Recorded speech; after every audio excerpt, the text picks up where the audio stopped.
What would you do if everything you cherished, every bond you trusted, every memory you held dear, suddenly shattered before your eyes? Imagine living a lifetime dedicated to love, sacrifice, and unwavering loyalty, only to discover it was all built on a lie. For Nathan Carter, a 75-year-old veteran and a man of honor, this wasn't just a nightmare. It was his reality.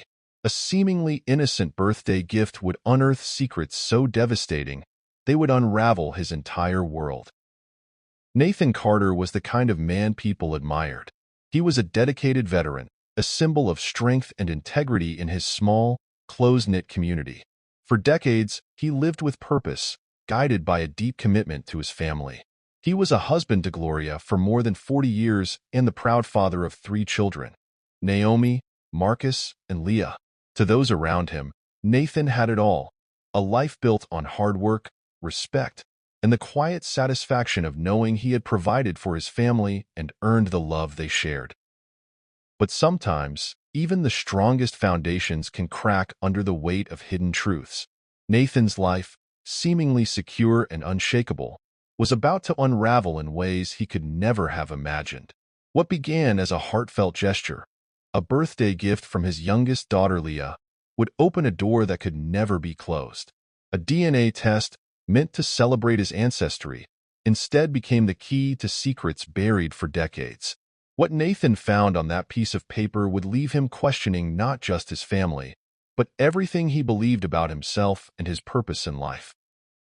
As the results of the test sank in, Nathan faced a chilling reality. None of his children were biologically his. The man who had sacrificed everything for his family was left holding the weight of a betrayal that spanned decades. What followed was a chain of events that tore through the very fabric of his life, leading to heartbreak, rage, and ultimately, tragedy. This is the story of how trust, once broken, can destroy even the strongest of bonds, and how the truth, no matter how devastating, can never truly stay hidden. Welcome to Shocking True Crime Stories HQ. A big thank you to all my viewers, and a special shout out to my subscribers for your unwavering support as we explore famous and hidden true crime stories. Don't forget to hit subscribe for more fascinating content. Nathan Carter's life was a testament to hard work, dedication, and loyalty. A 75-year-old veteran, he had spent decades serving his country with honor, earning the respect of his peers and neighbors. Those who knew him described him as a man of unwavering principles, someone who valued integrity above all else. When his military career came to an end, Nathan returned to his quiet community with one goal in mind: to build a life rooted in love and stability. He envisioned a family that reflected the values he held dear: loyalty, trust, and an unbreakable bond. At the center of Nathan's world was Gloria, his wife of over 40 years. She was known for her warmth and grace, a woman who seemed to embody everything Nathan hoped for in a partner. Gloria had a way of making their house feel like a home, her presence filling every corner with a sense of comfort and belonging. Together, they shared a vision of a united family, raising their 3 children to carry on the Carter legacy. To outsiders, they were the picture of happiness, parents who worked tirelessly to give their children a life filled with love and opportunities. Their eldest, Naomi, now 43, had inherited her father's sense of discipline and her mother's compassionate nature. As a caregiver by profession, she was often the one who ensured the family stayed connected. She had a quiet strength that Nathan admired deeply, and she carried herself with a sense of responsibility that made her parents proud. Marcus, the middle child at 40, brought light into every room he entered. Known for his infectious laugh and easygoing personality, he had a way of putting everyone at ease. Nathan often marveled at Marcus's ability to see the good in people, a trait that had earned him the admiration of many. Marcus had a strong sense of independence, but he never missed an opportunity to return home for family gatherings, where his charm always became the center of attention. Leah, the youngest at 35, held a special place in Nathan's heart. As his baby girl, she was creative, curious, and full of energy. She had a knack for thoughtful gestures that always seemed to come at the right moment, brightening her father's days with small acts of kindness. Nathan often found himself watching her with a quiet smile, grateful for the bond they shared.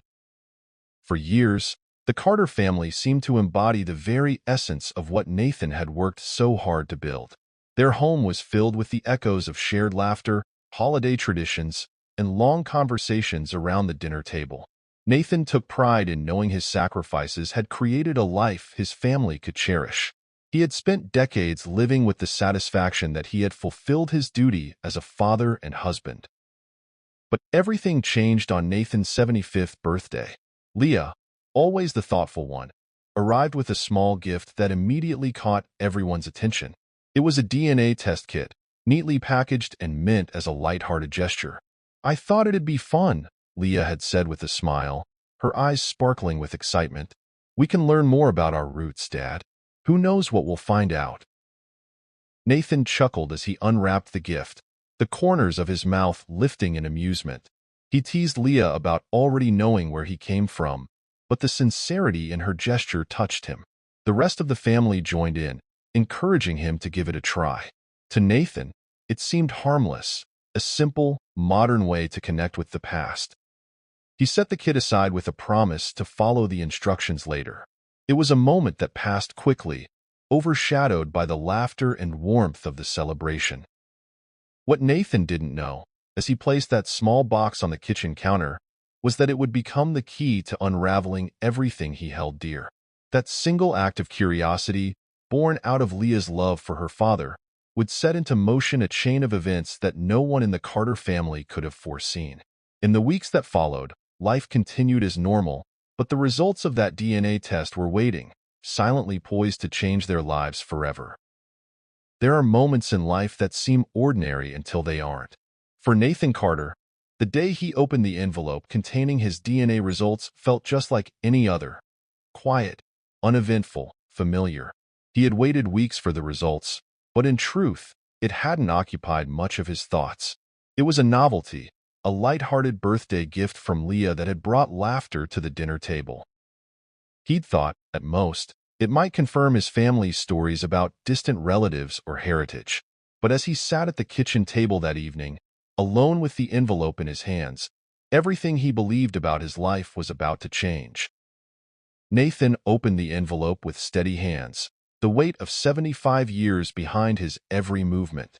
As he unfolded the report, his eyes scanned the page, expecting a list of regions, ancestral lines, something simple and affirming. Instead, his gaze locked onto a section labeled "Immediate Family Matches." He read it once, then again. As the words stopped making sense, there were no matches for his children. Not for Naomi, not for Marcus, not even for Leah.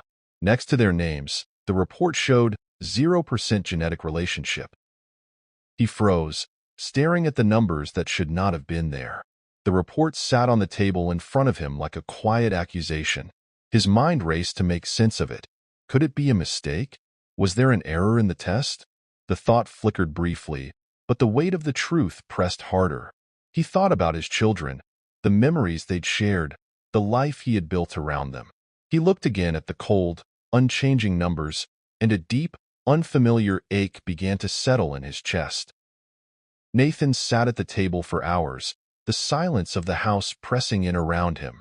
He replayed moments in his mind: birthdays, graduations, quiet evenings on the porch.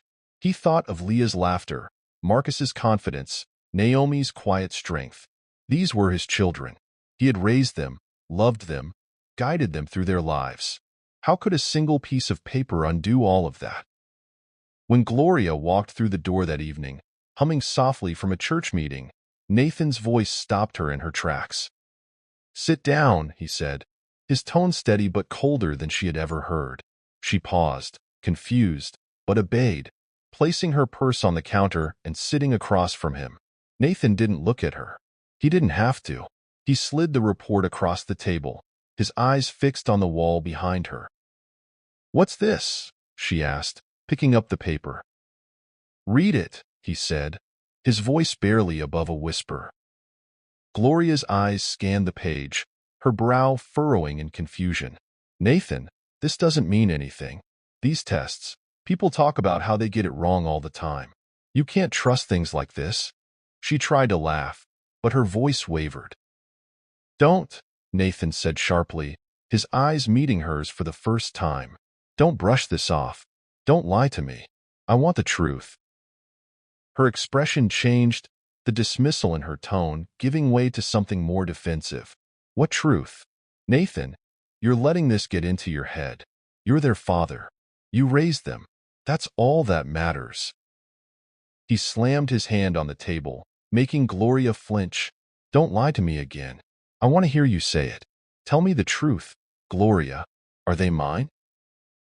For a moment, the room was silent except for the sound of Gloria's breathing. Her hands trembled as she set the paper down. Nathan, I never wanted this to happen, she began, her voice breaking. Wanted what to happen? He demanded. Gloria looked away, her voice barely audible. During your deployments, I was alone. For years. Do you know how hard it was, raising them by myself? I didn't plan for this. I didn't mean for it to happen. It just did. Nathan's face hardened, his eyes narrowing as he leaned forward. How many? Does it matter? She whispered, tears streaming down her face. How many? He repeated, his voice shaking with fury. All of them, she admitted, her voice cracking. Nathan, none of them are yours. The words hung in the air like a hammer, each syllable striking harder than the last. He felt his breath catch as the enormity of her confession settled over him. For over 40 years, he had lived a lie. The children he had loved, the family he had built, the life he had worked so hard for. It had all been a falsehood. And their fathers? He asked, his voice flat, devoid of emotion. Gloria hesitated, her eyes filled with guilt. Naomi's father was a friend, someone I knew before we were married. Marcus's father, I don't even know. And Leah's, she stopped, unable to continue. Nathan stood, pushing his chair back abruptly. He turned away from her, his shoulders tense as he stared out the window. You've stolen everything from me, he said quietly, his voice barely audible. Everything. Nathan, they're still your children, she pleaded. You raised them. They love you. That doesn't change. But it did change. Everything changed. Nathan walked out of the room without another word, the sound of his footsteps heavy against the floor. He went to the porch, staring into the darkness, his mind a storm of anger, betrayal, and heartbreak. For the first time in his life, he felt like a stranger in his own home. The family he thought was his had been built on secrets, and now, all he could see was the wreckage left behind. What happens when a man who has built his entire life on loyalty, sacrifice, and trust is confronted with a truth so devastating? It calls everything into question. For Nathan Carter, the revelation that none of his children were biologically his was not the end of the story. It was the beginning of an all-consuming need to uncover every hidden lie, every buried truth. The man who had spent decades honoring duty and family could not rest until he understood the full extent of the betrayal that had quietly unraveled his world. Nathan's days and nights began to blur as his thoughts fixated on one question. Who were the men Gloria had turned to during his absence? Memories he had once dismissed now resurfaced with painful clarity. Words exchanged during his military deployments, the subtle silences in letters, and fleeting comments from neighbors, details he had never thought twice about now took on new, unsettling meaning. Among the memories, one name stood out, Raymond Johnson. He was a man Nathan had trusted for years, a family friend who had been present at countless gatherings, holiday dinners, and quiet afternoons. Raymond was the kind of friend who never needed an invitation, someone who was always around, always welcome. But now, that trust felt misplaced. Nathan's mind replayed the times Raymond had been a little too familiar, his laughter ringing a little too loudly during family conversations, his presence too constant during Nathan's long absences. Determined to find answers, Nathan began to dig. Old photos, letters, and receipts became clues in his relentless search for the truth. He went through every box in the attic, every drawer in the house, looking for something, anything, that could confirm or disprove his suspicions. His quiet, methodical nature turned into an obsession. Conversations with neighbors became interrogations. He questioned people who had once been friends, asking about things they might have noticed, things they might have heard. One day, as Nathan sifted through a stack of Gloria's old papers, he found a clue that stopped him cold: a photograph of Gloria and Raymond, taken years ago at a barbecue. In the picture, they were standing close, their smiles wide and easy. Nathan's eyes shifted to the background of the image. It was his own backyard. He had been deployed at the time, serving his country thousands of miles away. The realization hit him like a blow. Raymond had been there when he was gone, not just as a friend but as something far more significant. Nathan's growing suspicions turned into certainty when he followed a trail of quiet inquiries that led him to an undeniable truth. The DNA results for Leah, his youngest daughter, matched Raymond's genetic profile. The man Nathan had once considered a brother was, in fact, the biological father of the child Nathan had cherished as his own. The confirmation sent a wave of anger through Nathan that he could barely contain. His mind replayed every interaction he had ever had with Raymond, every moment of trust they had shared. How could a man he had welcomed into his home betray him so profoundly? The betrayal wasn't just about Gloria. It was about someone he had considered family. Nathan's resentment grew with each passing day. His emotions churned between heartbreak and fury, but what he felt most acutely was humiliation. Raymond had sat at his table, eaten his food, and smiled at him while keeping this secret. The thought consumed Nathan, his nights filled with restless pacing and his days marked by quiet, simmering anger. The more he thought about it, the more Nathan realized he couldn't simply let it go. Gloria's confession was one thing, but Raymond's betrayal cut deeper. It wasn't just an affair. It was an insult to everything Nathan had built, everything he had stood for. The weight of that knowledge began to change him. The calm, steady man who had always been known for his quiet strength was now carrying a storm within him. As the days turned into weeks, Nathan knew he couldn't keep the anger bottled up any longer. He needed a confrontation. He needed answers, not just from Gloria but from Raymond himself. The friend he had once trusted was now at the center of his fury, and Nathan could no longer stay silent. The betrayal was too great, the wound too deep. He decided to confront Raymond during a family dinner Gloria had insisted they attend. She had urged Nathan to go, saying it was time to move forward and put the past behind them. But Nathan had no intention of forgetting or forgiving. As the dinner approached, he felt his emotions tightening like a coiled spring, ready to snap. The confrontation he had been rehearsing in his mind for weeks was finally within reach. The night of the dinner, Nathan arrived with Gloria by his side, his face calm but his mind anything but. The friendly chatter and laughter around the table felt hollow, like noise drowning out the storm in his head. He watched Raymond carefully, noting every gesture, every word, every smile. As the evening went on, Nathan's resolve hardened. He couldn't leave without addressing the betrayal. The truth had to come out. What happened next would alter the lives of everyone in that room, but for Nathan, it was inevitable. The weight of betrayal, the bitterness of broken trust, and the fury of stolen years had brought him to this moment. There was no turning back. It was supposed to be a family dinner, a chance to mend broken ties and move forward. At least, that's how Gloria had framed it when she convinced Nathan to attend.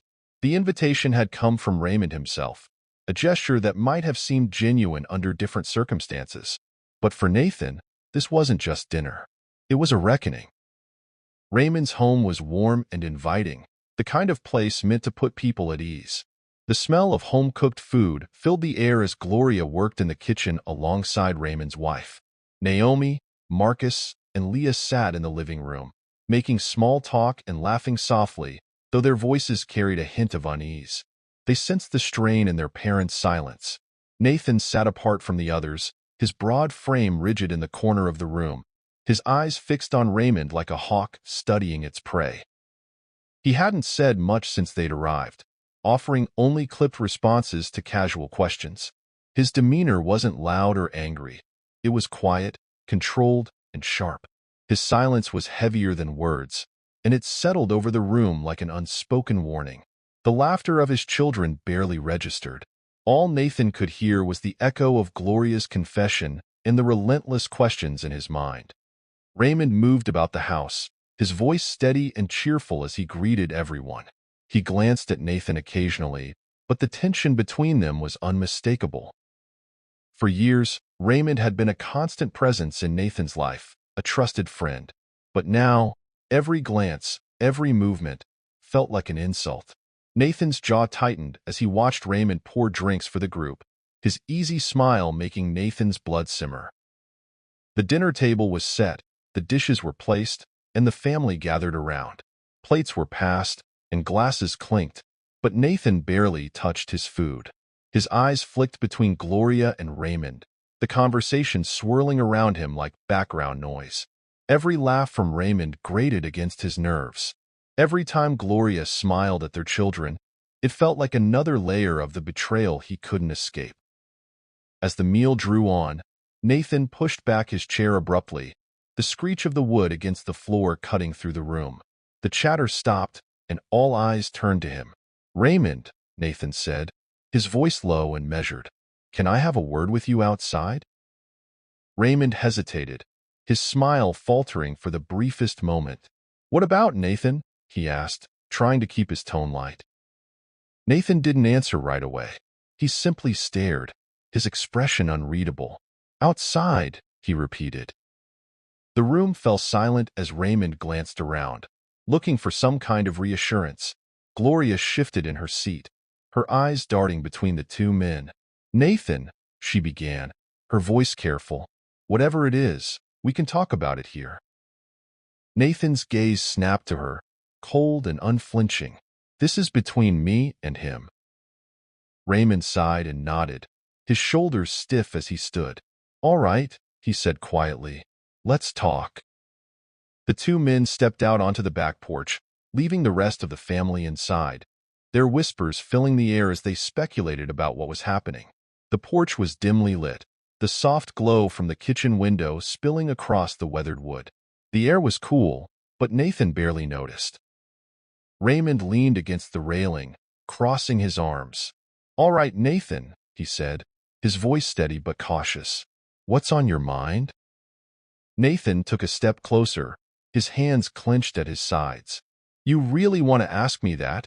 he said, his tone carrying the weight of everything he'd been holding back. Raymond frowned, shifting uncomfortably. "I don't know what you're getting at," he replied, though his voice lacked conviction. Nathan's eyes narrowed.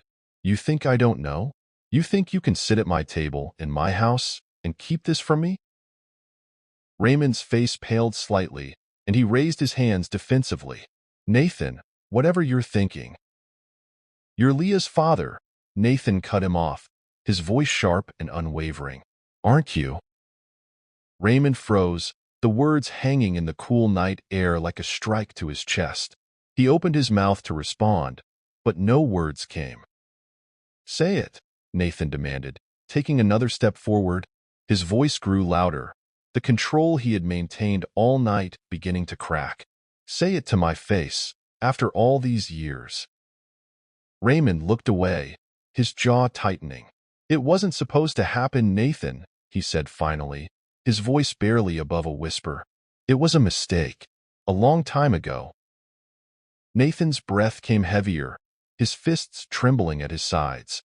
"A mistake," he repeated, his tone laced with fury. "You call sitting at my table for decades, smiling at my children, pretending to be my friend, a mistake?" Raymond straightened, his own anger surfacing. "I didn't mean for it to happen. Gloria was lonely, and you were gone. We didn't think." Nathan's hand slammed into the railing, the wood groaning under the force. "Don't you dare put this on me," he growled. "I trusted you, Raymond. I let you into my home, into my life. And you did this to me?" Inside, Gloria stood by the kitchen window, her hands gripping the sink as she strained to hear the escalating argument. Naomi, Marcus, and Leah exchanged worried glances, the tension in the air growing thicker by the second. On the porch, Nathan's voice dropped to a low, seething tone. You stole from me, Raymond. You stole my family, my pride, everything I built. He stepped closer, his presence looming over Raymond. And now you want to act like it was nothing? Raymond held up his hands, trying to de-escalate. Nathan, I'm sorry. I truly am. But what's done is done. We can't change the past. Nathan's body trembled, his anger barely contained. The betrayal, the humiliation, the years of deception. It all surged within him, boiling over as he stood face to face with the man who had taken so much from him. The faint sounds of the family inside felt a world away as the tension on the porch reached its breaking point. Nathan's voice, low and heavy with fury, carried a warning that even Raymond couldn't ignore. You don't get to walk away from this. And in that moment, the storm that had been building within Nathan could no longer be held back. When the sirens pierced the quiet night, Nathan Carter was already waiting. The chaos of what had just unfolded echoed through the walls of the house he had once called home, but Nathan stood on the porch, composed, his hands resting at his sides. The gun he had used to shatter lives now lay on the ground, discarded like an afterthought. He didn't flinch as the squad cars approached, their lights cutting through the darkness. Neighbors gathered at a distance, whispering in disbelief, watching the man they had known for decades, calm, steady Nathan Carter, stand in silence as officers stepped forward to take him into custody. He didn't resist. He didn't speak. As they placed the cuffs on his wrists, Nathan's face was devoid of emotion, his eyes fixed on something distant, far beyond the flashing lights and the horrified stares. The storm of his actions was all around him, the cries of his children, the questions from the officers, but Nathan remained silent, a man who had already accepted what he had done and what was to come. In the courtroom weeks later, that silence persisted. Nathan sat through the trial without a word, his presence heavy but his voice absent. The prosecution recounted the events of that night in excruciating detail, painting a picture of rage and betrayal. Witnesses spoke of his unwavering discipline, his love for his family, and the unthinkable transformation that had led to such violence. But Nathan offered no defense. He didn't argue. He didn't ask for mercy. When the judge pronounced the sentence, life without parole, he nodded once, as though he had expected nothing less. For Naomi, Marcus, and Leah, the pain of that moment was unbearable. They had already lost their mother and a family friend, and now they were losing their father too, not just to prison but to the choices he had made. Their grief was layered, complex. How could they reconcile the man who had raised them with love and care with the one who had pulled the trigger that night? The father they loved had been both their protector and their destroyer, and the weight of that contradiction was almost too much to bear. As Nathan was led away, the courtroom emptied in silence, but the Carter family's wounds remained, raw and unhealed. The lives they had once known were gone, leaving only questions, heartbreak, and the echo of a betrayal that had forever changed them. Betrayal has a way of cutting deeper than any wound. It's not just about the lies. It's about the trust that was destroyed, the foundation that was shaken, and the lives left in ruins. Nathan Carter's story is a chilling reminder of just how fragile those bonds can be. A man who gave everything to his family, his love, his loyalty, his life's work, was left standing in the wreckage of secrets he never saw coming. This tragedy wasn't born in a single moment. It was the culmination of years of deceit, hidden truths, and choices that seemed small until their consequences became insurmountable. When trust is broken, it doesn't just tear apart the person betrayed. It pulls apart everything and everyone connected to them. Nathan's family wasn't just shaken by his actions. They were left to navigate the devastating truth of their own existence. But the question remains, could this story have ended differently? Could Nathan have found another way to confront the betrayal without crossing the line into violence? Or did the weight of his discovery leave him with no other path? These are the questions that linger, haunting those who hear this story. What would you have done in Nathan's place? Do you believe his actions were justified, or were there choices he failed to see? Let us know your thoughts in the comments below. Your perspective could bring new insight into this heartbreaking tale. If this story left you thinking, don't forget to like this video and subscribe for more true crime stories that explore the depths of human behavior and the consequences of our choices. Thank you for watching, and until next time, stay curious and stay safe.